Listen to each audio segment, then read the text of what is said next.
من اللعين الرجيم بسم الله الرحمن الرحيم الحمد لله الملك الحق المبين المتصابر بعظمته جبابرة الطاغين المتخاذع بكبريائه عطاة المتمردين المعترف بربوبيته سائر الخلق أجمعين والصلاة والسلام والتحية والإكرام على أشرف النبيين وخاتم المرسلين سيدنا ومولانا أبي القاسم محمد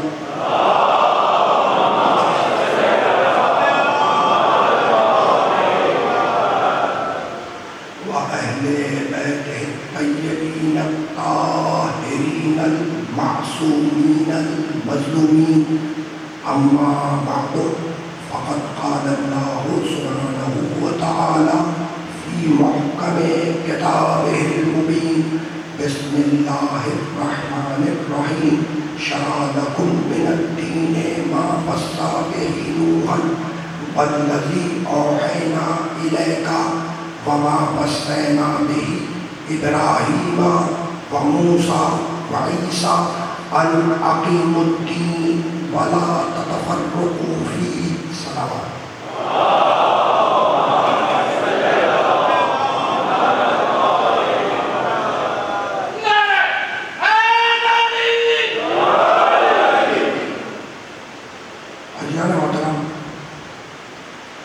سن 1446 ہجری کا آخری سورج غروب ہوا اور سن 1447 ہجری کے پہلے چاند کے نمودار ہوتے ہی ہماری موسم ازاں کا آغاز ہوا،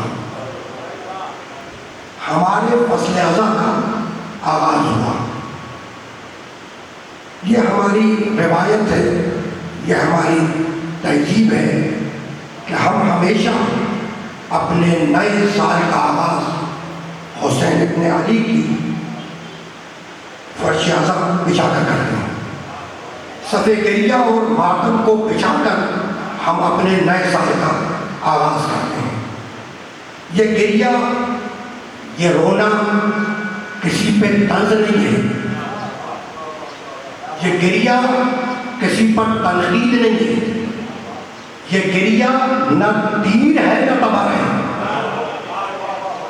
یہ گریہ نہ تیر ہے نہ تبر ہے، یہ گریہ شرافت آدم ہے، یہ گریہ تہذیب انسانیت ہے۔ یہ گریہ، یہ رونا اگر ایک طرف مظلوم کی مظلومیت کا اعلان ہے تو یہی گریہ دوسری طرف ظالم کی رسوائی کا اعلان ہے۔ اس گریہ کی حفاظت کرو، اس ماتم کی حفاظت کرو، اس فرش اعظم کی حفاظت کرو۔ یہ گریہ علامت زندگی ہے، یہ گریہ زندگی کی علامت ہے، اس لیے کہ ہر آنے والا بچہ جب اس دنیا میں آتا ہے تو ہنستا ہوا نہیں آتا، روتا ہوا آتا ہے۔ ہر آنے والا بچہ جب اس دنیا میں آئے گا تو وہ ہنستا ہوا نہیں آئے گا، روتا ہوا آئے گا۔ اب چاہے وہ گریہ کرنے والوں کے گھر میں پیدا ہو، چاہے گریہ سے مخالفت کرنے والوں کے گھر میں پیدا ہو، آئے گا تو روتا ہوا آئے گا۔ تو جب زندگی کا آغاز گریہ سے آئے تو پھر سال کا آغاز گریہ سے کیوں نہ ہو؟ بھئی یہ گریہ تہذیب انسانیت ہے، یہ گریہ شرافت آدم ہے۔ گریہ کیا ہے؟ شرافت آدم۔ یہ گریہ سیرت انبیاء ہے، یہ گریہ کردار آل محمد ہے، یہ گریہ سنت محمد ہے۔ ان باتوں کو واضح کرتا ہوں کہ ضرورت تو پہلی داخل ہے، اور ہمارا دستور اور طریقہ کہیں گے کہ آغاز کرتے ہیں حسین کی ماں کو بوسہ دے کر. ہمارا طریقہ دیکھیے یہ گریہ شرافت آدم ہے, تہذیب انسانیت ہے.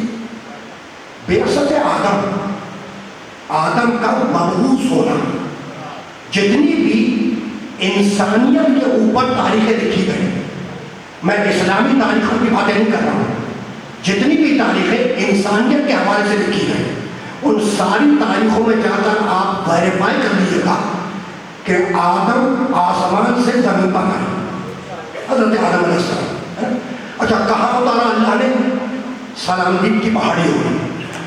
آدم کو اتارا سلام دیپ کی پہاڑیوں میں. اچھا جناب حوا بھی تو زمین پر آئی, انہیں کہاں اتارا؟ جدہ میں. آج تک جناب حوا کی قبر مطہر جدہ میں موجود ہے. تو آدم کو اتارا سلام دیپ کی پہاڑیوں میں, حوا کو اتارا جدہ میں. دونوں کے درمیان کئی سو کلومیٹر کا فاصلہ ہے. تو پروردگار یہ فاصلہ کیوں؟ مالک مقصد کیا ہے؟ کہ بھائی مقصد کل اتنا ہے کہ آدم فراق حوا میں گریا کرے, حوا فراق آدم میں گریا کرے, اور انسانوں کی پہلی تہذیب ہنسنے سے نہ بنے, رونے سے بنے.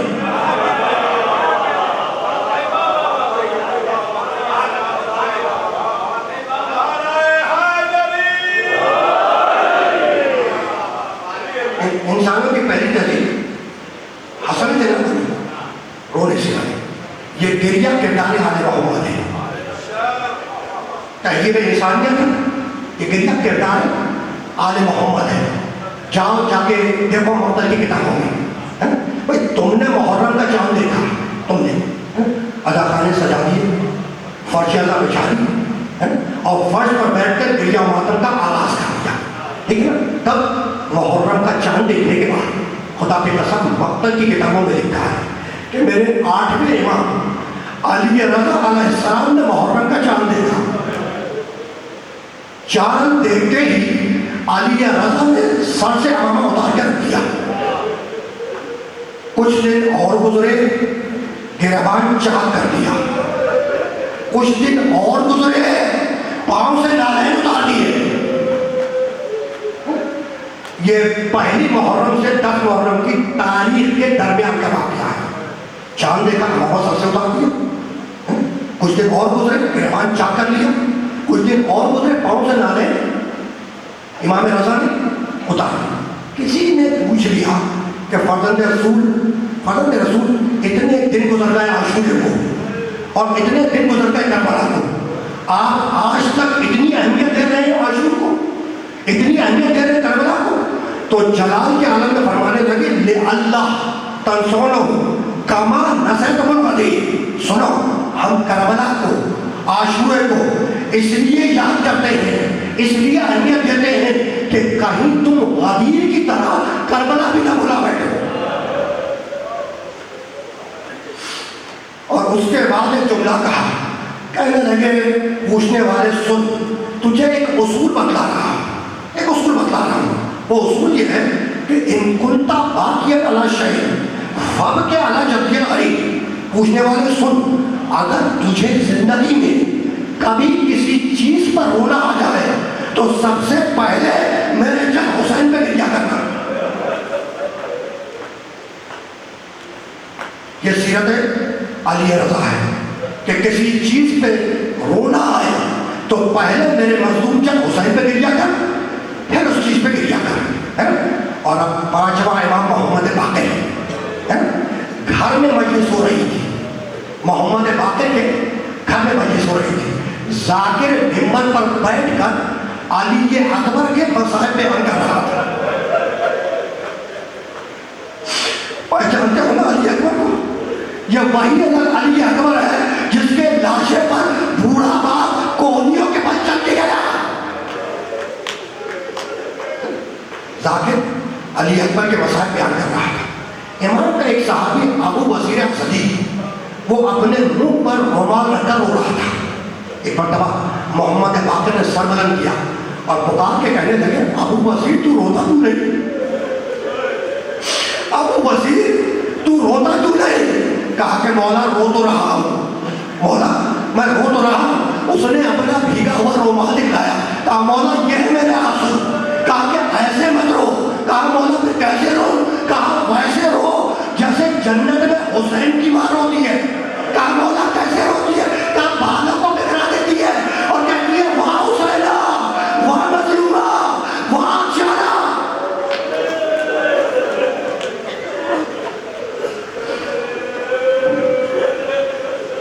تو یہ گریہ سیرت آل محمد ہے, یہ گریہ کردار آل محمد ہے. اور اب آخری جملہ کہ یہ گریہ سنت رسول ہے. یہ گریہ میرے نبی کی سنت ہے. جا کے دیکھ لینا ترمذی شریف کے اندر یہ روایت ہے نا. ایک دن میرا نبی بی بی ام سلمہ کے گھر میں داخل ہوا, چلا اپنے حجرے کی طرف اور پکار کے کہا بی بی ام سلمہ رضی اللہ تعالیٰ عنہا سے کہ ام سلمہ مجھ پر وحی نازل ہونے والی ہے, میں حجرے میں جا رہا ہوں, تم دروازہ بند کر کے حجرے کے باہر بیٹھ گئے اور خبردار کسی کو آنے مت دینا, جو آئے اس کو منع کرنا, کسی کو اندر آنے مت دینا. حکم رسول تھا. بی بی ام سلمہ حجرے کے باہر بیٹھ گئے. کچھ لمحہ گزرا ہوگا, کچھ لمحہ کہ اتنے میں چھوٹا بچہ حسین دوڑتا ہوا چلا نانا کے حجرے کی طرف. جیسے ہی بچہ نانا کے حجرے کی طرف چلا, ام سلمہ نے روکا, کہا بیٹا حسین تیرے نانا نے منع کیا ہے کہ وہ کسی سے ملاقات تک نہیں کریں گے. نانا نے کہا ہے کہ مجھ پر وحی کا نزول ہونے والا ہے, وحی الہی کا نزول ہونے والا ہے, تو آج میں کسی سے نہیں ملوں گا. تو نانا نے ملاقات سے منع کیا ہے. چھوٹا بچہ ہے نا, سر کو بلند کیا, نانی کو دیکھا اور پکار کے کہنے لگا نانی اماں کیا ہمیں بھی منع کیا؟ دیکھو اس جملے میں حسین کے پورے کربلا کی تاریخ ہے. حسین کے جملے میں کربلا کی پوری تاریخ ہے کہ نانی اماں کیا نانا نے ہمیں بھی منع کیا ہے؟ کہا بیٹا حسین سب کو منع کیا ہے, سب کو منع کیا ہے.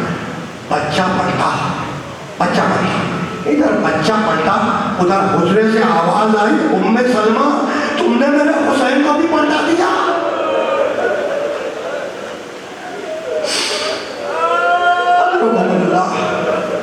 ام سلمہ تم نے میرے حسین کو بھی پلٹا دیا. کہا کہ اللہ کے رسول میں کیا کروں؟ کہا کہ حسین کو بلاؤ, حسین کو لے کر آؤ. بی بی ام سلمہ دوڑی, دوڑ کے گئی, بچے کو گود میں اٹھایا اور کہا کہ چل بیٹا تجھے نانا بلا رہے ہیں. اب چھوٹا بچہ ہے نا, کہا نانی اماں آپ ہی نے تو کہا تھا نا کہ نانا نے منع کیا ہے کہ کسی سے ملاقات نہیں کروں گا. آپ ہی نے تو کہا تھا کہ نانا نے منع کیا ہے میں کسی سے ملاقات نہیں کروں گا. کہا بیٹا کہ میری تقصیر ہے, مجھے نہیں معلوم تھا کہ وہ اور ہیں جنہیں منع کیا ہے اور تو اور ہے جنہیں بلا رہے ہیں. اب بی بی ام سلمہ نے حسین کو گود میں لیا, لے کر رسول کے حجرے میں داخل ہوئی. رسول نے پکار کے کہا کہ ام سلمہ حسین کو میرے سینے پہ لٹا دو. بی بی ام سلمہ بیان فرماتی ہیں کہ میں نے حسین کو رسول اللہ کے سینے اقدس پر لٹا دیا اور رسول نے مجھے حکم دیا کہ ام سلمہ دروازے کو بند کر دو اور دروازے کے باہر بیٹھ جاؤ اور دیکھو کوئی آنے نہ پائے. بی بی ام سلمہ فرماتی ہے کہ جب بہت دیر گزر گئی تو میرے کانوں میں رسول اللہ کے رونے کی آواز بلند ہوئی. جیسے ہی نبی کے رونے کی آواز بلند ہوئی تو میں نے پکار کے پوچھا کہ اللہ کے رسول خیریت تو ہے؟ آپ کے رونے کا سبب کیا ہے؟ اجازت ہے کہ میں حجرے میں آ جاؤں؟ کہا کہ ام سلمہ حجرے میں آ جاؤ. ام سلمہ حجرے میں آ جاؤ. ام سلمہ فرماتی ہے کہ جب میں حجرے میں داخل ہوئی تو میں نے دیکھا کہ نبی کا چھوٹا نواسا وہ نبی کے سینے پر سو رہا ہے اور نبی کی مٹھی بند ہے, نبی کی مٹھی بند ہے, حسین سینے پہ سو رہا ہے اور نبی بآواز بلند گریہ کر رہے ہیں, آنکھوں سے آنسو جاری ہے. کہا کہ یا رسول اللہ اگر مصلحت ہو تو بیان فرمائیں کہ آپ کے رونے کا سبب کیا ہے؟ اب نبی نے کہا کہ ام سلمہ فرشتہ آیا تھا، ام سلمہ فرشتہ آیا تھا اور اس نے دیکھا کہ حسین میرے سینے پہ سو رہا ہے، تو فرشتے نے مجھ سے پکار کے کہا کہ یا رسول اللہ آپ کو یہ نواسا بڑا محبوب ہے نا؟ اللہ کے رسول آپ کو یہ نواسا بہت محبوب ہے نا؟ کہا کہ ہاں مجھے بڑا محبوب ہے۔ کہا اللہ کے رسول آپ کا یہ نواسا 3 دن کا بھوکا پیاسا زمین کربلا پر خود خنجر سے ذبح کر دیا جائے گا۔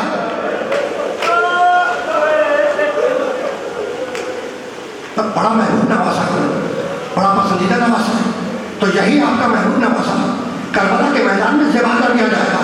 اور اللہ کے رسول اگر آپ پسند فرمائے تو میں حسین کے مقتل کی مٹی آپ کو لا کر ہدیہ کروں۔ رسول نے کہا کہ ہاں مجھے حسین کے مقتل کی مٹی لا کے ہدیہ کروں۔ کہا کہ ام سلمہ پھر فرشتے نے ہاتھ بڑھایا اور ایک مٹھی خاک میری مٹھی میں رکھ دی، ایک مٹھی خاک میری مٹھی میں رکھ دی۔ تو یہ جو مٹھی میں خاک ہے یہ حسین کے مقتل کی مٹی ہے، یہ مقتل حسین کی میں مٹی ہے۔ اور ام سلمہ اس کے بعد فرشتے نے زمین کربلا کو میرے سامنے پیش کیا۔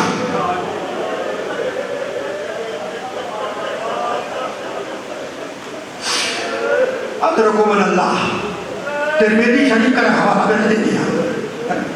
رسول فرماتے ہیں کہ اس کے بعد فرشتے نے زمین کربلا کو میرے سامنے پیش کیا اور منزلوں کا تعین کیا، منزل کا تعین۔ کہنے لگا فرشتہ کہ اللہ کے رسول یہ وہ مقام ہے، یہ وہ مقام ہے جہاں حسین کا 18 برس کا بیٹا علی اکبر گھوڑے سے زمین پہ آئے گا اور اس کے سینے پر بچی لگے گی۔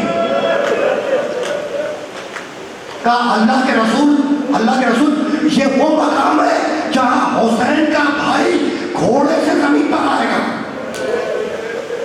اور اس کے شانے قدم کیے جائیں گے۔ اور ام سلمہ اس کے بعد فرشتے نے مجھے ایک ٹیلا دکھایا، ٹیلا پر، اور پکار کے کہنے لگا اللہ کے رسول یہ وہ مقام ہے جہاں یہ نواسا آپ کا 6 ماہ کے بچے کے لیے مطالبہ آپ کرے گا، جواب میں تیرے شعبہ چلے گا اور وہ بچہ ایک کان سے دوسرے کان تک ذبح ہو جائے گا۔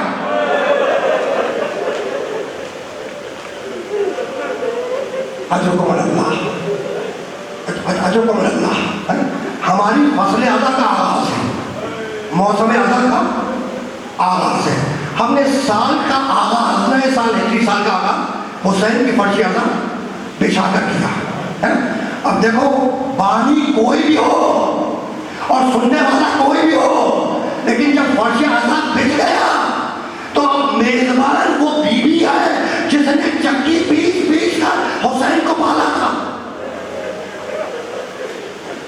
بس بات آ گئی اس مرحلے تک جہاں تک بات کو لے کر آنا تھا۔ تو ام سلمہ سے رسول نے پورا کربلا کا واقعہ بیان فرمایا، ذکر حسین سنایا۔ کس نے؟ رسول نے۔ تو رسول نے ذکر حسین سنایا ام سلمہ۔ اچھا رسول کو کس نے سنایا؟ جبرائیل نے۔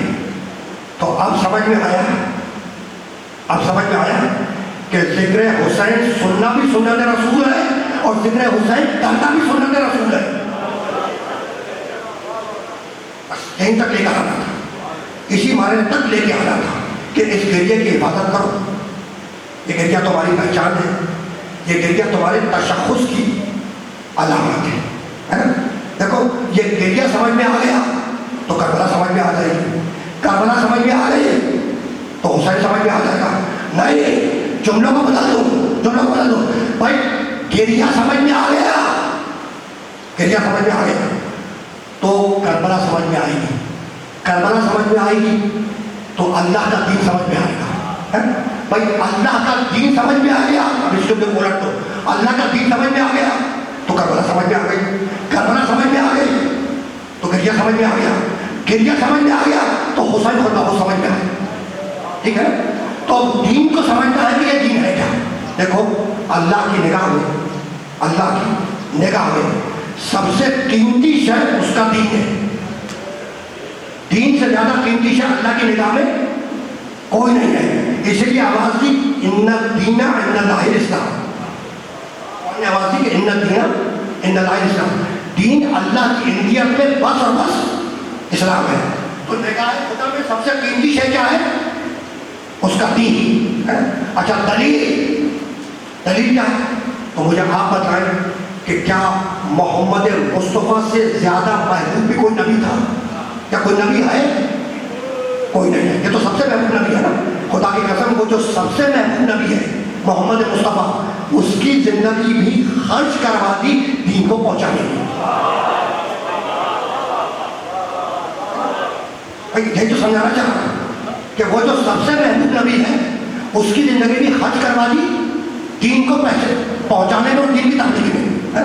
تو دین کتنا قیمتی ہوگا کہ سب سے محبوب نبی کی زندگی بتا دی اس دین کو پہنچانے میں. نہیں, فقط محمد رسول اللہ کی زندگی نہیں, 1,24,000 نبیوں کی زندگی اللہ نے صرف کروا دی اس دین کو پہنچانے میں اور اس دین کی حفاظت میں. تو یہ کتنا قیمتی دین ہے کہ 1.25 لاکھ نبی اپنی زندگیاں بتا دیں اس دین کو پہنچانے میں اور اس دین کی حفاظت میں, اس دین کی تبلیغ میں. تو یہ جملہ کہہ دینا آسان ہے, زبان سے یہ جملہ کہہ دینا آسان ہے کہ 1.25 لاکھ نبی اپنی زندگی بتا دیں اس دین کو پہنچانے میں اور اس دین کی حفاظت میں اور اس دین کی تبلیغ میں, ہے نا. بھائی دین کی قیمت اس وقت تک سمجھ میں نہیں آئے گی جب تک ایک نبی کی زندگی کی قیمت نہ سمجھ میں آئے. تو وہ پیغمبر جو زندگیاں بتاتے دین کو پہنچانے میں, اگر ان پیغمبر کی زندگی سمجھ میں آ گئی تو پھر دین کی قیمت سمجھ میں آ جائے گی. دین کی قیمت سمجھ میں آ گئی تو حسین پہ گریہ سمجھ میں آ جائے گا. حسین پہ گریہ سمجھ میں آ گیا تو حسین خود بخود سمجھ میں آئے گا, ہے نا. اچھا, تو اب کیسے طے کریں کہ کس نبی کی زندگی کی قیمت کیا ہے؟ بھائی نبیوں کی زندگی کی قیمت سمجھ میں آ گئی تو دین سمجھ میں آئے گا. تو ہم کیسے طے کریں کہ کس نبی کی زندگی کی قیمت کیا ہے؟ تو اب چلو تاریخ قرآن کی طرف, اسلاف الانبیاء کی طرف. بنی اسرائیل کے کاہنوں نے, پجاریوں نے اور پیشن گوئی کرنے والوں نے پیشن گوئی کی فرعون سے. کہنے لگا, یہ پیشن گوئی کرنے والا فرعون سے کہ تیری سلطنت میں, تیری بادشاہت میں, تیرے حدود مملکت میں ایک ایسا لڑکا پیدا ہونے والا ہے جو تیری سلطنت کو تباہ کر دے گا, تیرے تخت و تاج کو رون دے گا, تیری حکومت کو ختم کر دے گا. یعنی فرعون کے دربار میں کاہنوں, جادوگروں اور پیشن گوئی کرنے والوں کی زبان سے یہ پیشن گوئی جاری ہوئی. فرعون نے سنا اور گھبرا کر کہنے لگا کہ اس کا حل بتلاؤ, اس کا علاج بتلاؤ. کہا کہ کسی لڑکے کو پیدا ہی نہ ہونے دیں, جہاں لڑکیاں پیدا ہو انہیں چھوڑ دیں اور جہاں لڑکا پیدا ہو اسے قتل کروا دیں. سورہ بقرہ میں مختصراً کے واقعہ موجود ہیں اور تاریخ قرآن کے اندر تفصیلات موجود ہیں. اب تاریخ لکھتی ہے کہ فرعون کے حکم سے, حکم قرآن فرعون سے 70,000 نوزائیدہ بچے ذبح کیے گئے. اور توجہ کیجیے, حکم فرعون سے 70,000 نوزائیدہ بچے ذبح کیے گئے. تب جا کر موسیٰ علیہ السلام دنیا میں آئے. یہی سمجھا رہا تھا اور یہی سمجھا رہا تھا کہ حکم فرعون سے 70,000 نوزائیدہ بچے قتل کیے گئے. تب جا کر موسیٰ دنیا میں آئے تو تم نے دیکھا کہ فقط ایک موسیٰ کے بچنے کی قیمت, پیچھے والے سامنے بھائی, ایک موسیٰ کے بچنے کی قیمت 70,000 انسانی جانے. تو جب ایک موسیٰ کے بچنے کی قیمت 70,000 انسانی جانے تو پھر موسیٰ کی پوری زندگی کی قیمت کیا ہوگی؟ اور اگر موسیٰ کی پوری زندگی کی قیمت سمجھتا ہے تو پھر ایک نبی جو اپنی زندگی بتا گیا اس دین کو پہنچانے میں, ان نبیوں کی قیمت کیا ہوگی؟ اور جب ان نبیوں کی زندگی کی قیمت سمجھ میں آ گئی تو پھر دین کی قیمت کیا ہوگی؟ تو آدم اپنی زندگی بتا گئے اس دین کو پہنچانے میں, نوح اپنی زندگی بسر کر گئے اس دین کو پہنچانے میں, ابراہیم نے زندگی گزار دی دین کو پہنچانے میں، موسیٰ عیسیٰ زندگی بتا گئے اس دین کی حفاظت میں، محمد عربی زندگی گزار گئے اس دین کو پہنچانے میں، تو اب وہ حسین جو ایک دن میں پورے دین کو قیامت تک بچا کے لے جائے، اس کی قیمت کیا ہوگی؟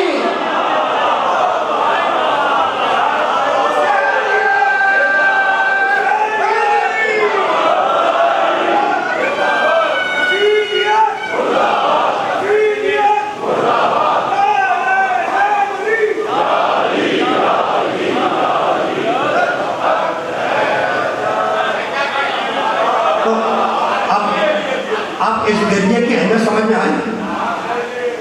حسین کا ماتم، حسین کی مجلس، حسین کی گریا، بھائی اب یہ تو باتیں ہو گیا نا، لیکن اب میں جملوں کو بدل جاتا ہوں، بھائی قیامت تک آہ و بکا، قیامت تک شور و گریا ماتم، بھائی حسین بھی وہی کرتے ہیں جو سارے لوگوں نے کیا. بھائی قیامت تک آہ و بکا، قیامت تک گریا، قیامت تک ماتم، تو اتنے ہنگامے کی ضرورت کیا تھی؟ نعوذ باللہ من ذالک. جس طریقے سے سب نے یزید کے ہاتھ پہ ہاتھ رکھ دیا تھا، حسین بھی یزید کے ہاتھ پر ہاتھ رکھتے تھے، سمجھانے کے لیے اس طرح نعوذ باللہ من ذالک کہ وہی کرتے جو پوری امت نے کیا. تو بھائی آخر بات کیا ہے؟ تو بھائی بات کچھ اتنی ہے کہ جب پوری امت نے جب یزید کے ہاتھ پہ اپنا ہاتھ دیا تو دنیا نے یہی کہا کہ مسلمان نے بیعت کی، دین کے ماننے والے نے بیعت کی، شریعت کے ماننے والے نے بیعت کی. اگر حسین بیعت کر لیتے تو دنیا کہتی دین نے بیعت کی، شریعت نے بیعت کی.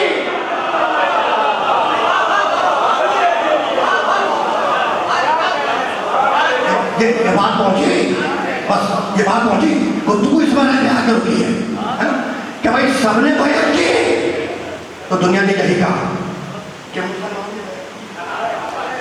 مسلمان نے بیعت کی، لوگوں نے بیعت کی، دین کے ماننے والوں نے بیعت کی، شریعت کے ماننے والوں نے بیعت کی. بھائی یہی تو ہے نا. اور اگر نعوذ باللہ حسین بیعت کر لیتے تو دنیا یہی کہتی کہ دین نے بیعت کی، شریعت نے بیعت کی، قرآن کے وارث نے بیعت کی.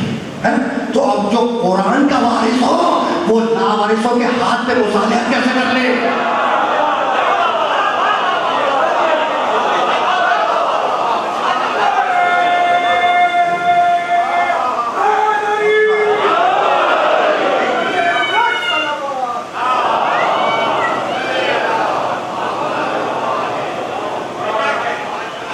اپنے موضوع سے متصل ہوئے، دین اور شریعت، دین اور شریعت. اور یہ موضوع دین اور شریعت کو آگے بڑھانے کے لیے میں نے آپ حضرات کی خدمت میں سرنامہ کلام میں سورہ مبارکہ شورا کی ایک آیت کی تلاوت کا شرف حاصل کیا. سورہ شورا قرآن مجید کا 42واں سورہ ہے، اور وہ آیت جس کی تلاوت کا شرف حاصل کیا گیا اس کا نشان ہے 13. 42واں سورہ اور اس کی 13ویں آیت. پروردگار عالم اس آیت مبارکہ میں یہ ارشاد فرما رہا ہے کہ شرع لکم من الدین ما وصی بہ نوحا. اللہ کہہ رہا ہے کہ ہم نے دین میں تمہارے لیے کچھ شریعتیں معین کی. شرع لکم من الدین، کم کے معنی تم، شرع لکم من الدین، ہم نے دین میں تمہارے لیے کچھ شریعتیں معین کی. ما وصی بہ نوحا، جس کی وصیت ہم نے نوح سے کی. والذی اوحینا الیک، اور میرے محمد وہ شریعت جو وصیت کے ذریعے نوح کو دی، وہی شریعت وحی کے ذریعے تجھے دی. اور توجہ رکھیے گا، ہم نے دین میں کچھ شریعتیں معین کی. شریعت قانون، کانسٹیٹیوشن، کلاس، نظام، اس کو کہتے ہیں شریعت. تو ہم نے دین میں کچھ شریعتیں معین کی جس کی وصیت ہم نے نوح سے کی. والذی اوحینا الیک، اور ابھی وہی شریعت جو نوح کو وصیت کے ذریعے دی، وہی شریعت تجھے وحی کے ذریعے دی. وما وصینا بہ ابراہیم وموسیٰ وعیسیٰ ان اقیموا الدین ولا تتفرقوا فیہ. اور ابھی وہی شریعت ہم نے وصیت کے ذریعے ابراہیم کو دی، موسیٰ کو دی، عیسیٰ کو دی، اور یہ کہہ کے دی کہ ان اقیموا الدین ولا تتفرقوا فیہ، دین کو قائم رکھو، تفرقہ نہ کرو. دین و شریعت میں نے آپ کے خدمت میں ترجمہ پیش کر دیا ہے نا. کیا شرع لکم من الدین دین میں کچھ شریعتیں موجود کی ماں وصیٰ بہ جس کی وصیت نوح سے کی ہے نا. تو نوح کو وصیت کی، نوح کو شریعت کی وصیت کے ذریعے، ابراہیم موسیٰ اور عیسیٰ کو شریعت دی وصیت کے ذریعے، اور وہی شریعت جب محمد کو دی تو وحی کے ذریعے دی ہے نا. تو وصیت اور وحی میں فرق کیا ہے؟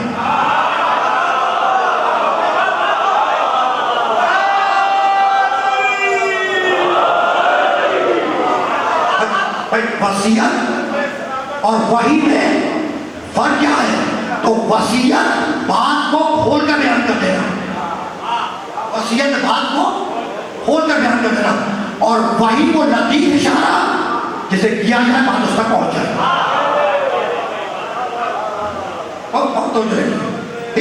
تو اب شریعتوں کا آغاز ہے حضرت نوح سے.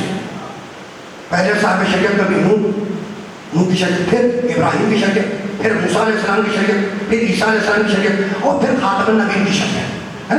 تو شریعتوں کا آغاز کس سے ہے؟ حضرت نوح علیہ السلام سے. بھائی عجیب بات ہے، نبوت کا آغاز ہے آدم سے.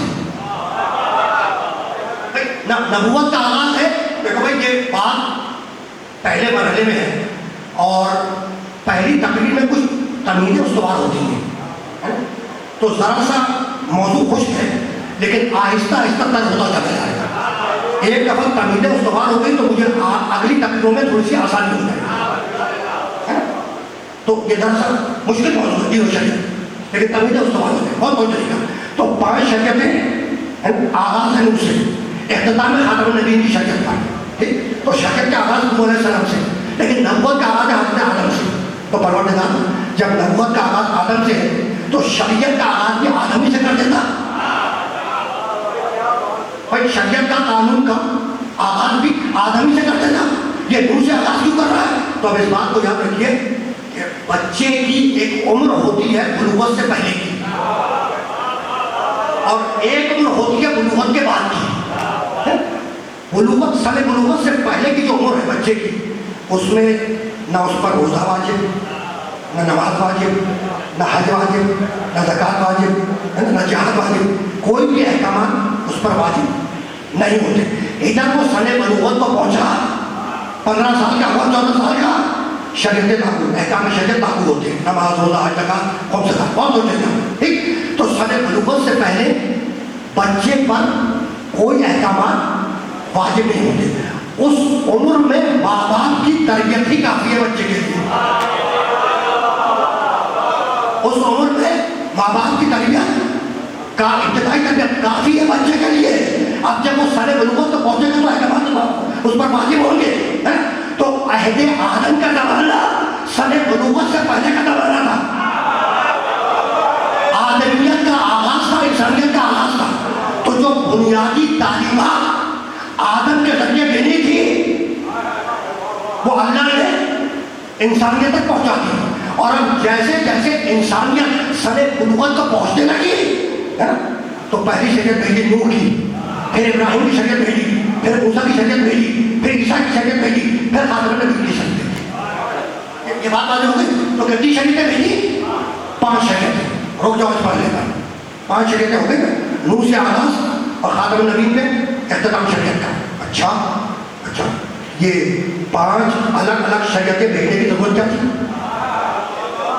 اب میرا دوسرا سوال یہ ہے کہ یہ 5 الگ الگ شریعتیں بھیجنے کی ضرورت کیا تھی؟ اللہ پہلے ہی دن سے ایک شریعت بھیج دیتا اور قیامت تک آنے والا انسان اسی ایک شریعت پر عمل کرتے جاتے. ایک قانون دے دیتا، ایک شریعت دے دیتا، ایک نظام دے دیتا، اور جتنے انسان آتے قیامت تک اسی قانون پر چلتے چلے جاتے، اسی شریعت پر عمل کرتے چلے جاتے. تو یہ 5 الگ الگ شریعت بھیجنے کی ضرورت کیا تھی؟ تو اب اس مرحلے پر پوچھا. دیکھیں، آپ نے اپنے بچے کے لیے بازار سے کپڑا خریدا اور خریدنے کے بعد جو شہر کا بہترین درزی تھا اسے سلوایا. جب وہ لباس سل کر تیار ہو گیا تو آپ نے وہ لباس اپنے بچے کو پہنا دیا. 2 سال کے بعد وہ لباس بچے کو چھوٹا ہو گیا، اب اسے نئے لباس کی ضرورت ہے، اور جب پھر کر پڑ جائے گا تو وہ لباس بھی چھوٹا ہو جائے گا. پھر اسے نئے لباس کی شریعت ہوگی، ٹھیک ہے نا؟ تو جیسے جیسے بچے کا قد بڑھتا جائے گا ویسے ویسے لباس تبدیل ہوتا جائے گا. تو اب سمجھ میں آیا کہ شریعت لباس ہے، عقل انسانی اس کا قد ہے. باہر والے سامنے بھیا باتیں پہنچ رہی ہیں. ہاں میں معذرت کر چکا ہوں کہ پہلی گفتگو ہے اور تھوڑا سا خشک ہے، یہ تمیزیں استعمال ہو جائیں اگلی تقریروں میں آسانی جب آگے بڑھتے چلتے ہیں، یہ کہیں نہ کہیں آگے کام آئے گی. بہت تو طریقہ. تو جیسے جیسے عقل انسانی کا قد بڑھتا گیا شریعتیں بدلتی گئی. یعنی شریعت لباس ہے، عقل انسانی اس کا قد ہے. جیسے جیسے عقل انسانی کا قد بڑھا شریعتیں بدلتی گئی. ٹھیک. اچھا اب قد بڑھ رہا تھا، قد بڑھ رہا تھا انسان کا، لباس تبدیل ہوتے گئے. جیسے جیسے انسان کا قد بڑھتا گیا ویسے ویسے لباس تبدیل ہوتے گئے، ہے نا. پھر ایک منزل آتی ہے، ایک منزل آتی ہے کہ جب انسان کا قد بڑھنا رک جاتا ہے، اب جو لباس سنے سلے وہ مرتے وقت تک قائم رہتا ہے، وہ قبر تک جاتا ہے. ٹھیک. تو بہت توجہ رکھنا بھائی، نوح سے عیسیٰ تک شریعت انسان، نوح سے عیسیٰ تک عقل انسانی کا قد بڑھتا گیا، اسی لیے شریعتیں بدلتی گئی. اور جب محمد پر آ کر عقل انسانی کا قد مکمل ہو گیا تو آخری شریعت محمد بھیجی جو قیامت تک انسانوں کے ساتھ جائے گی.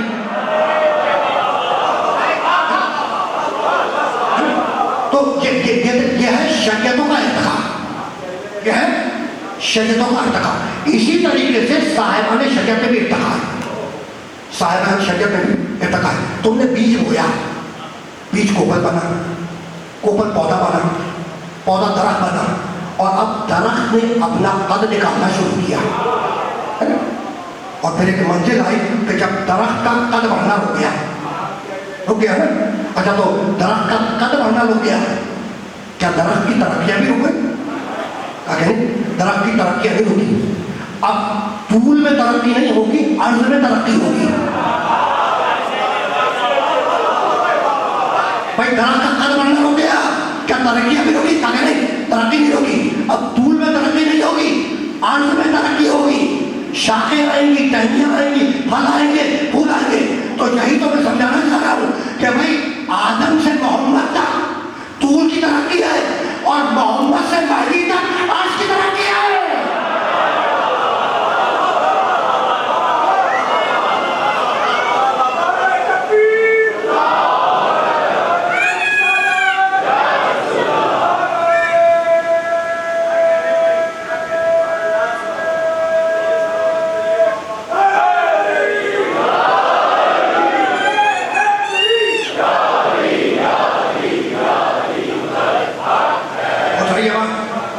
تو مسلسل ایولیوشن ہے، ارتقا مسلسل ہے. بہت توجہ رکھیے گا.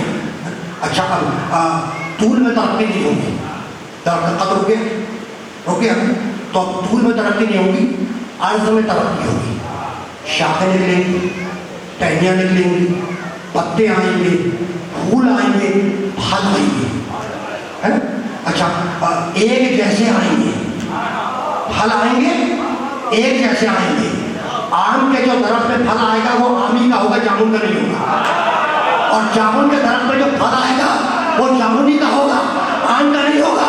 تو اب محمد جیسے جو بھی نکلے گا وہ اول النبوت میں، وہ اوسط النبوت میں، وہ آخر النبوت میں، کل النبوت میں.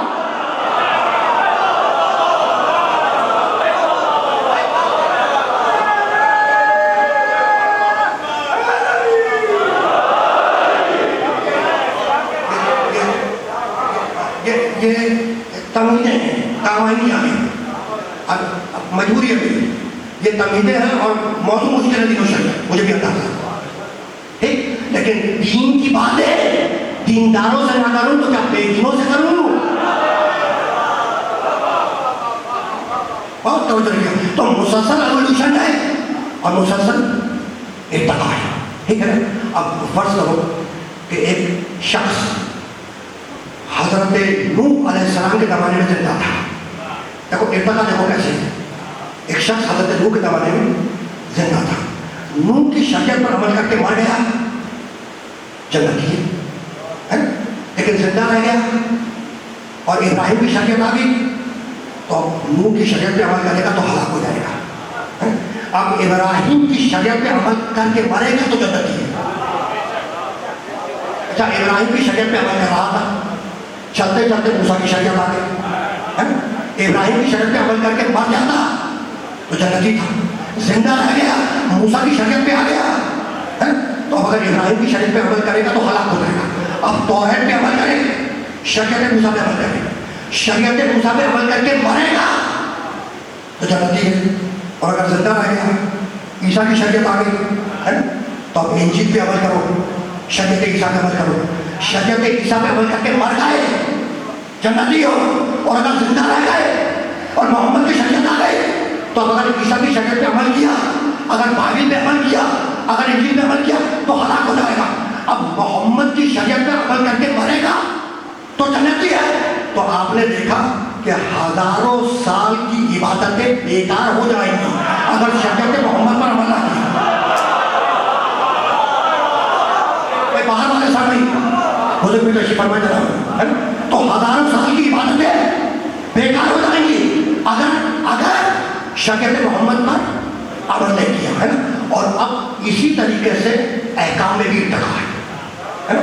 اب تم چلے, تم سے مراد انسان تم چلے آدم سے سن نبوت سے پہلے پالے ہوئے عقلی اعتبار سے موسیٰ کی شریعت پہ آئے, نوح کی شریعت پہ آئے, ابراہیم کی شریعت پہ آئے, عیسیٰ کی شریعت پہ آئے, اور چلتے چلتے تم شریعت محمد پر آ گئے. اب تم شریعت محمد پر عمل کر کے مرو گے تو جنتی ہے, ٹھیک ہے. اور اب احکام کا انتقال کرو, احکامات کا. محمد نے کوہ فاران سے آواز دی, قولوا لا الہ الا اللہ تفلحوا, لا الہ الا اللہ کہہ دو فلاح پا جاؤ گے, نجات پا جاؤ گے, جنت مل جائے گی. تو جو اس وقت لا الہ الا اللہ کہہ کر مر گیا جنتی ہے. اور اگر زندہ رہ گیا اور حکم آیا اقیموا الصلاۃ تو فقط لا الہ الا اللہ کہنے سے جنت نہیں ملے گی. اب اللہ کو بھی مانو اور نماز بھی پڑھو, اللہ کو بھی مانو نماز بھی پڑھو, اور اللہ کو مان کر نماز پڑھ کر مر گئے جنتی ہو. حکم آ گیا وآتوا الزکاۃ, زکات دو, تو فقط توحید کو ماننے پر, محمد کو ماننے پر, نماز پڑھنے پر جنت نہیں ملے گی. اب اللہ کو بھی مانو, محمد کو بھی مانو, ختم نبوت کو بھی مانو, نماز بھی پڑھو, زکات بھی دو. زکات دے کر مر گئے جنتی ہو. بھائی زکات دے کر مر گئے جنتی ہو. اور اگر زندہ رہ گئے حکم آیا کتب علیکم الصیام, ہم نے گناہوں کو تم پر واجب کر دیا, لکھ دیا. تو اب فقط اللہ کو ایک ماننے, محمد کو رسول ماننے, نماز پڑھنے سے جنت نہیں ملے گی. اب واجب روزے رکھ کر مرو گے تو جنت ہے. تو آپ نے دیکھا کہ جیسے جیسے زندگی بڑھتی جا رہی ہے ویسے ویسے احکامات بڑھتے جا رہے ہیں. نہیں, جملہ بتا دو بھائی, جیسے جیسے زندگی بڑھتی جا رہی ہے ویسے ویسے جنت مہنگی ہوتی جا رہی ہے.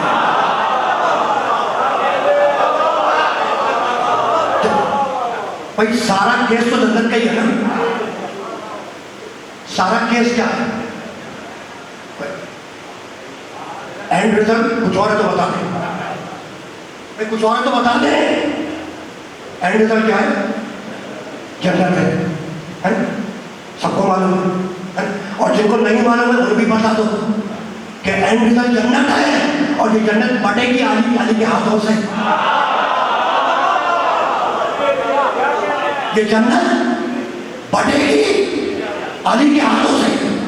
روایت نہیں پڑھتا, مجھے آگے رکھتا ہے, بہت بہت رکھتا ہے, ٹھیک. تو کل جنت ملنے کتنی سستی تھی کہ ایک لا الہ الا اللہ میں جنت ملے گی. ایسا ہے زندہ رہ گئے, زندہ رہ گئے, نماز بھی پڑھو, روزہ بھی رکھو, زکات بھی نکالو. اچھا بھائی زکات نکال کر, نماز پڑھ کر, روزہ رکھ کر مر گئے جنتی ہو. زندہ رہ گئے حکم آیا ہجرت کر جاؤ, اور پچھلے احکامات بھی مانو اور ہجرت کر کے مرو گے تو جنتی ہو.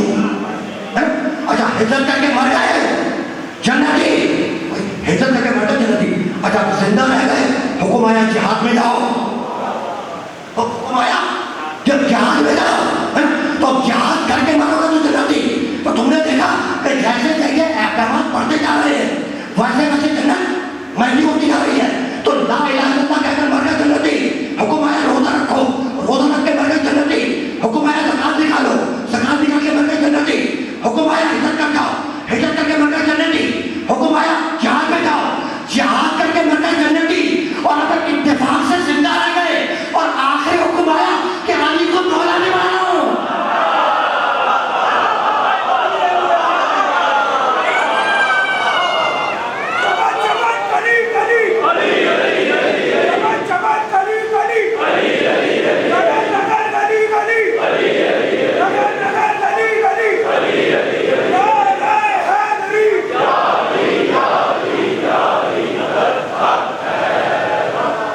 کل جنت بہت سستی تھی, لا الہ الا اللہ میں مل رہی تھی, ہے نا.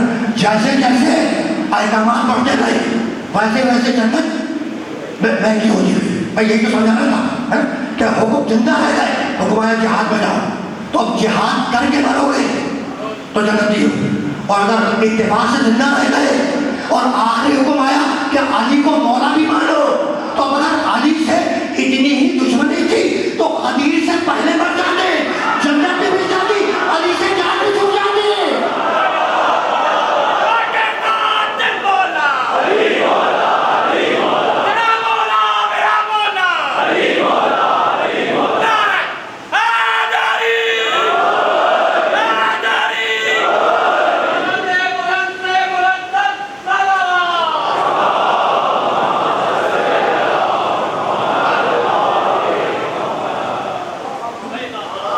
اتنی دشمنی تھی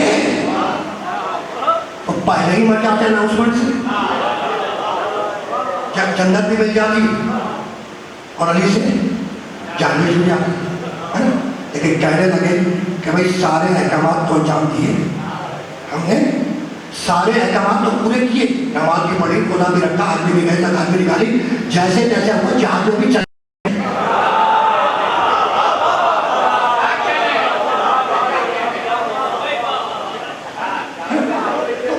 سارے حکم مانے.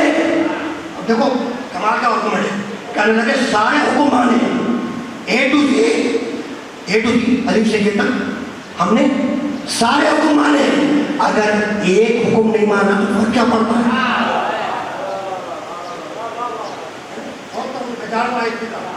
میں آیت کی طرف دکھا رہا ہوں, بہت توجہ رکھیے گا. کہنے لگے سارے حکم مانے, نماز پڑھی, روزہ رکھا, حج کیا, زکات نکالی, جہاد میں گئے, سارے حکم مانے. اگر ایک حکم نہیں مانا تو فرق کیا پڑ جاتا ہے؟ تو اسی لیے قرآن میں اللہ سے رسول نے رسول سے کہا کہ وَإِلَّمْ تَفْعَلْ فَمَا بَلَّغْتَ رِسَالَتَهُ, میرے محمد اگر وہ نہ پہنچایا تو کچھ نہ پہنچایا.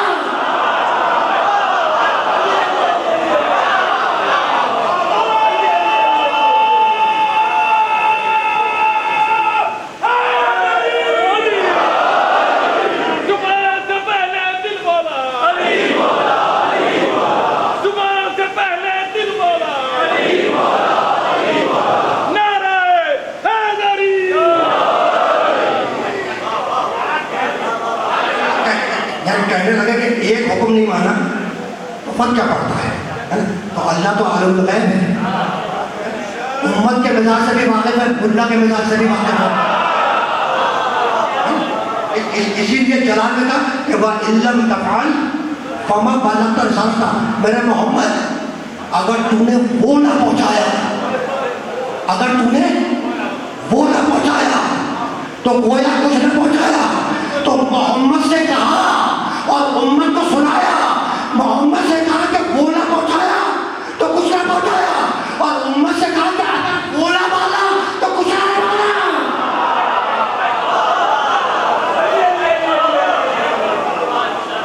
جو دودھ رات کے قدموں کی خاک ہو جاتا, قسم خدا کی ہر وہ شخص پاک ہو جاتا. اور یہ کس نے کہا, یہ کس نے کہا, مورخ سے پوچھئے, علی نہ ہوتے تو بے حرام ہو جاتا. بھائی آیت سے تو سب واقف ہے نا, سورہ ماجد کیا ہے, رسول بلغ ما انزل الیک من ربک وان لم تفعل فما بلغت رسالتہ, رسول اس پیغام کو پہنچا دو جو پہلے ہی تمہارے رب کی طرف سے تم پر نازل ہو چکا, وان لم تفعل فما بلغت رسالتہ. اور میرے محمد اگر تم نے وہ نہ پہنچایا, اگر وہ, میں ترجمہ چیک کریے گا, وَإِن لَّمْ تَفْعَلْ فَمَا بَلَّغْتَ رِسَالَتَهُ، میرے رسول اگر تم نے وہ نہ پہنچایا تو گویا رسالت نہیں پہنچائی، وہ نہ پہنچایا تو گویا رسالت نہیں پہنچائی، ہے نا؟ رسالت ہے کیا؟ نماز کا حکم رسالت ہے، روزے کا حکم رسالت ہے، زکوٰۃ کا حکم رسالت ہے، حج حج کا حکم رسالت ہے نا؟ یہ سب رسالت ہے۔ اللہ کیا کہہ رہے ہیں؟ رسالت نے پہنچانا پیغام۔ اللہ کیا کہہ رہے ہیں کہ اگر تو نے وہ نہ پہنچایا تو کوئی رسالت نہیں پہنچائی، یعنی کار رسالت انجام نہیں دیا۔ تو اب مجمع سے پوچھ رہا ہوں کہ اگر رسول وہ نہ پہنچاتے تو رسول رہتے؟ بھائی یہ تو آیت کے تیور ہے، میں تو نہیں کہہ رہا، قرآن کی آیت کہہ رہی ہے کہ اگر تو نے وہ نہ پہنچایا تو رسالت نہیں پہنچایا۔ تو اگر رسول وہ نہ پہنچاتے تو رسول رہتے۔ تو یہی تو میں سمجھانا چاہ رہا ہوں کہ جب ولایت علی کو پہنچائے بغیر رسول نہ رہے تو تم مسلمان کیسے رہ جاؤ گے؟ زبان سے پہلے دل بولا، زبان سے پہلے دل بولا، نعرہ حیدری۔ رکنا نہیں ہے، رکنا نہیں ہے، گفتگو آخری مرحلے میں داخل ہوئی۔ میں سوچ رہا تھا کہ ذرا سا آگے بڑھ جاؤں، میرے حافظے میں ایک روایت تھی جو میں پڑھنا چاہ رہا تھا، لیکن مجھے آگے بھی جانا ہے۔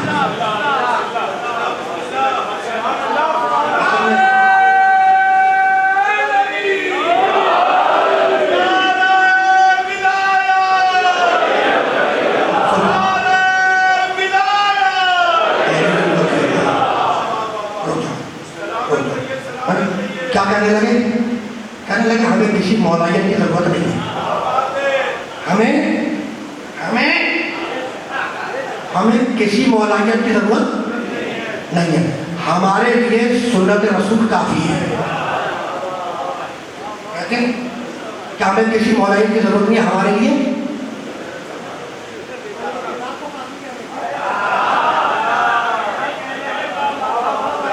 تو فرمانے لگے کہ ہمیں کسی مولائیت کی ضرورت نہیں ہے، ہمارے لیے سنت رسول کافی ہے۔ ٹھیک ہے، آپ کے لیے سنت رسول کافی ہے، ٹھیک۔ اچھا، تو اب مکے میں رسول کی سنت مظلومیت، اور جب دشمن جان کو درپے ہو جائے تو رسول کی سنت ہجرت کر جانا ہے نا؟ اور جب احد اور بدر میں مشرکین تلوار اسلحہ لے کر آ جائیں تو رسول کی سنت جنگ کرنا۔ اب دیکھو سنتیں بدل رہی ہیں، نبی کی سنتیں بدل رہی ہیں۔ اور جب حدیبیہ کا موقع آئے تو رسول کی سنت صلح کر دینا، اور جب فتح مکہ کا موقع ہو تو رسول کی سنت معاف کر دینا۔ اب سنت ایک نہیں ہے، سنتیں بدل رہی ہیں، بہت توجہ رکھیے گا، سنتیں بدل رہی ہیں۔ تو ہمیں یہ معلوم ہے کہ رسول نے کیا کیا، لیکن ہمیں یہ بھی تو چاہیے کہ رسول ہوتے تو کیا کرتے۔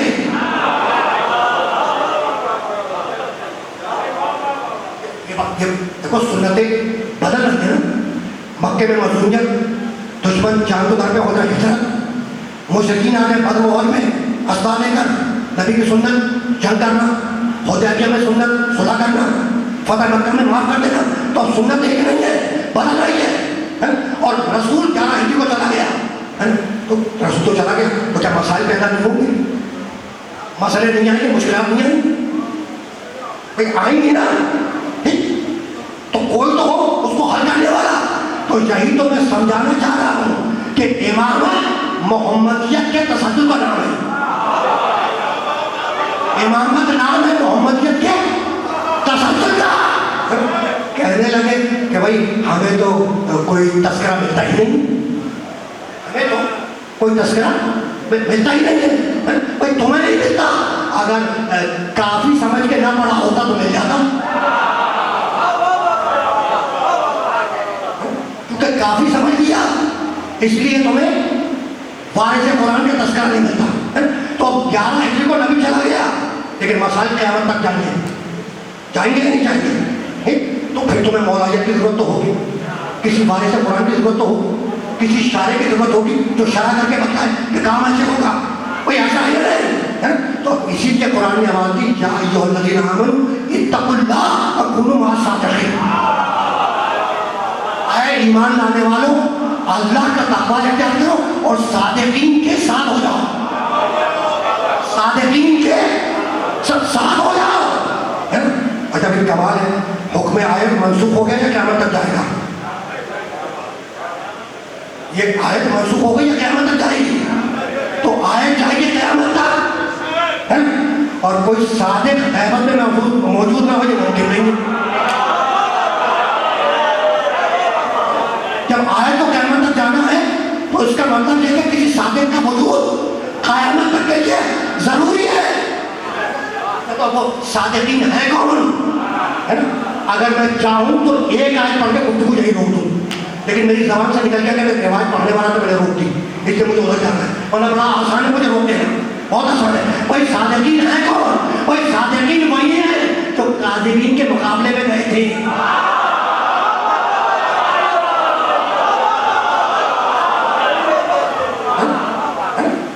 بھائی جو کاذبین کے مقابلے میں جائے گا وہی تو صادقین کہلائیں گے. اچھا ہر کوئی جا نہیں سکتا مقابلے پر, ہر کوئی کاذبین کے مقابلے پر جا نہیں سکتا, اس لیے کہ لعنت کا معاملہ ہے. اس لیے کہ لعنت کا معاملہ ہے. یہی سبب ہے کہ کسی نے نہیں کہا کہ اللہ کے رسول میں بھی ساتھ چلوں.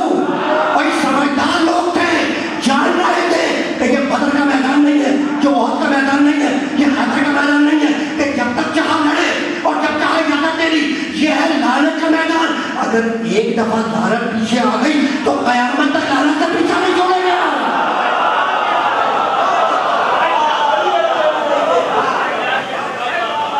بس اب سنو روایت تاکہ صادقین سمجھ میں آ جائے, اور وہی میں تم سے اجازت لے لوں, ہے نا. جنابی محترم شیخ سلمان قندوزی رحمۃ اللہ علیہ نے اس روایت کو نقل کیا ہے, اور بھی دوسری کتابوں میں بھی, یعنی کئی کتابوں میں یہ روایت ہے.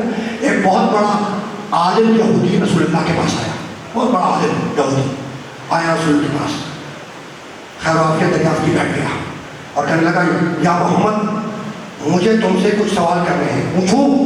کہا کہ پوچھ, جو پوچھنا ہے پوچھ. اب اس نے ربا سے متعلق سوال کیا, نبی نے جواب دیا. جواب سن کر وہ مطمئن ہو گیا, کہا کہ ٹھیک کہا, صدقنا, تم نے ٹھیک کہا. مطمئن ہو گیا. کہا کہ محمد کچھ اور سوال کروں؟ کہا کہ پوچھو. کہا کہ یا محمد جس طریقے سے میرے نبی موسیٰ کے کچھ وصی ہیں, یوشع ابن نون وغیرہ وغیرہ, محمد کیا تمہارے بھی کچھ وصی ہوں گے؟ تمہارے بھی کچھ وصی ہیں؟ کہا کہ ہاں میرے بھی وصی ہیں. کہا محمد بتلاؤ کتنے ہیں؟ کہا کہ میرے 12 وصی ہیں. میرے یہ میں اپنے گھر کی کتاب سے روایت نہیں پڑھا, پڑھی پڑھی کتاب, میرے کتنے 12 وصی ہیں. کہنے لگا محمد ذرا ان کے نام بھی تو بتلاؤ, یا محمد ذرا ان کے نام بھی تو بتلاؤ. کہا کہ پہلا ابو طالب کا بیٹا علی, دوسرا علی کا بیٹا حسن, تیسرا علی کا بیٹا حسین, اور جب حسین کا سلسلہ چلے گا تو مہدی تک جائے گا. کہا محمد ان کے بھی تو ذرا نام بتلا دو, ذرا ان کے نام بھی تو بتلاؤ. اب رسول نے 12 تک نام دکھائے, پہلا ابو طالب کا بیٹا علی, دوسرا علی کا بیٹا حسن, تیسرا علی کا بیٹا حسین, چوتھا حسین کا بیٹا زین العابدین, پانچواں زین العابدین کا بیٹا محمد باقر, چھٹا محمد باقر کا بیٹا جعفر صادق, ساتواں جعفر صادق کا بیٹا مرشد غازی, آٹھواں مرشد غازی کا بیٹا علی رضا, نواں علی رضا کا بیٹا محمد تقی, 10واں محمد تقی کا بیٹا علی نقی, 11واں علی نقی کا بیٹا حسن عسکری, 12واں عسکری کا بیٹا مہدی آخر الزمان.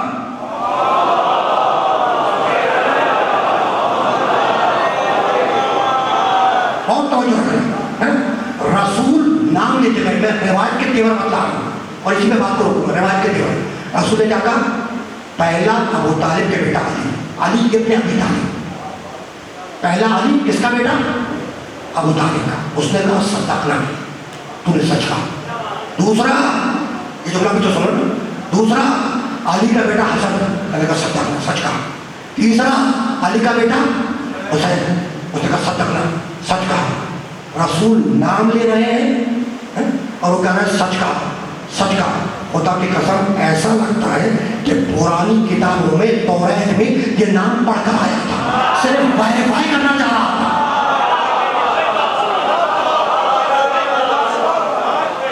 اور پرانی مقدس کتابوں میں ناموں کو پڑھ کے آیا تھا صرف نبی سے ویریفائی کرنا چاہ رہا تھا تو یہی تو افسوس ہوتا ہے کہ ان لوگوں کو یہ 12 نام ترتیب کے ساتھ یاد ہو گئے آپ کو آج تک یاد نہ ہوئے